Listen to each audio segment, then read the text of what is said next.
We have completely run out of time, and that comes at a cost. We have to boil down the discussion to the bare minimum. So I would take perhaps one, at the maximum 2 questions for each of the 3 presentations. And I would, of course, invite you now to start again in the order of the presentation we had seen, to start with the presentation on the investment contracting project. So questions would go to Tobias as far as he can do that.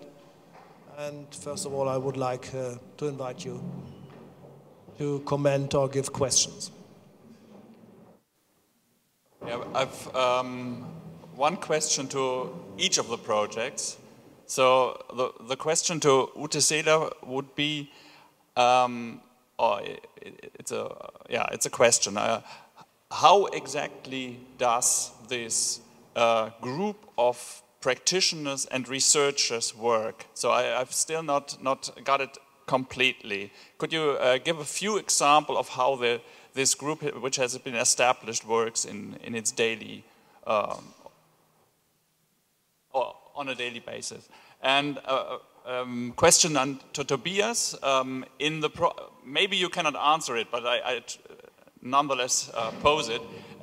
In the proposal, it was indicated that there are endeavors to sustain the cooperation between the London School of Economics and DEG. Do you know anything about whether this has proceeded further than in the proposal? And Mr. Benzian,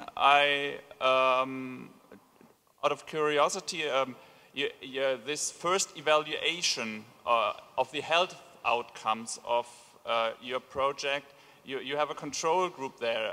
How are these people in the control group, or the kids in the control group, identified? So regarding your first question, in our project, it was a frequent exchange between the researcher, Madeleine Evans, and DEG. So we had many discussions in DEG. We had presentations of Madeleine. Madeleine, she did an internship for approximately 6 months in Cologne. And she were able to get in touch to many different departments, the operational department, also the Department E, the economic department, so where she get many information from DG, and we learned a lot from her to get some ideas. So it was really a frequent exchange between Madeleine, that means the London School of Economics, and DG. The second question, I don't know exactly. So it was the first project we undertook with her, but we are thinking about some further projects, but we haven't decided yet what to do in the future. So it was a starting point, a first idea to do something like that, but we haven't decided about further projects at the moment. Yeah. Thank you. Thank you for your question. How does the regional team actually work?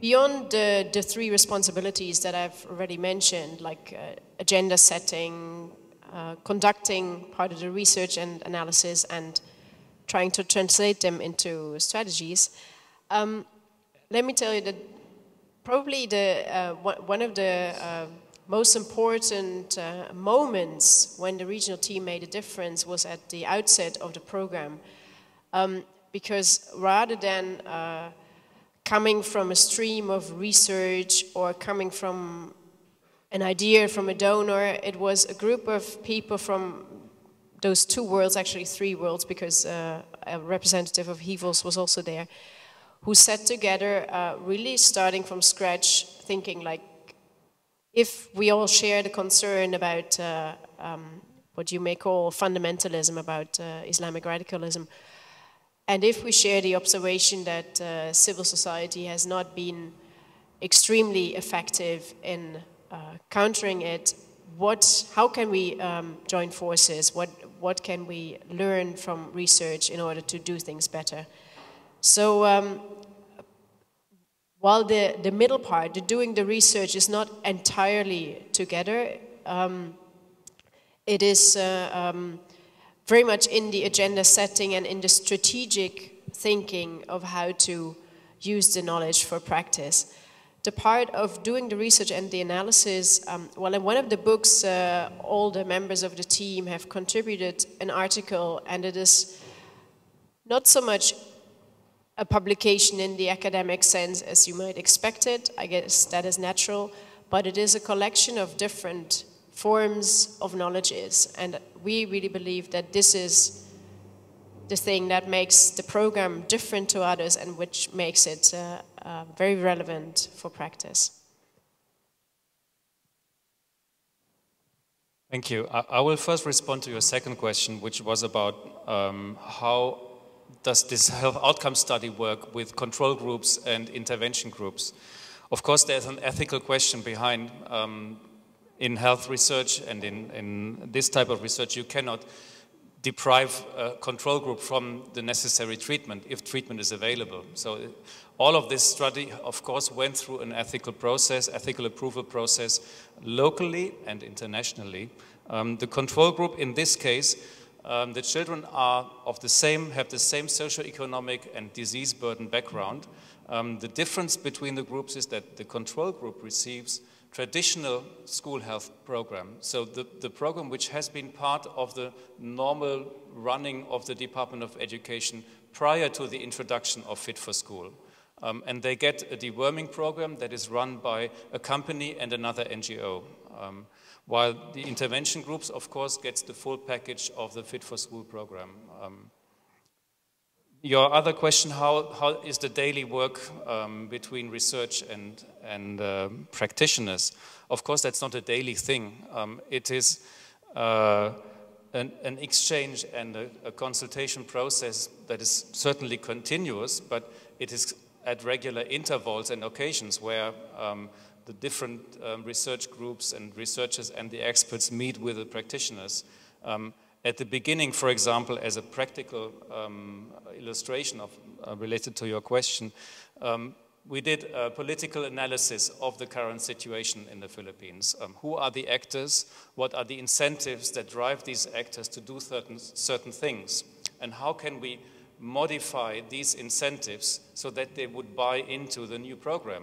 What are the benefits for each of the actors so that we could create win-win situations? And this reality check or this analysis was done together with the Department of Public Health of the University of London. And those experts from the health policy area, they come back on a regular basis and review the situation together with the practitioners. So it's creating occasions where these two groups can come together. Of course, at the outset, there are written agreements between those institutions and the NGO implementing so that the process is outlined right from the beginning. And these occasions are already predefined.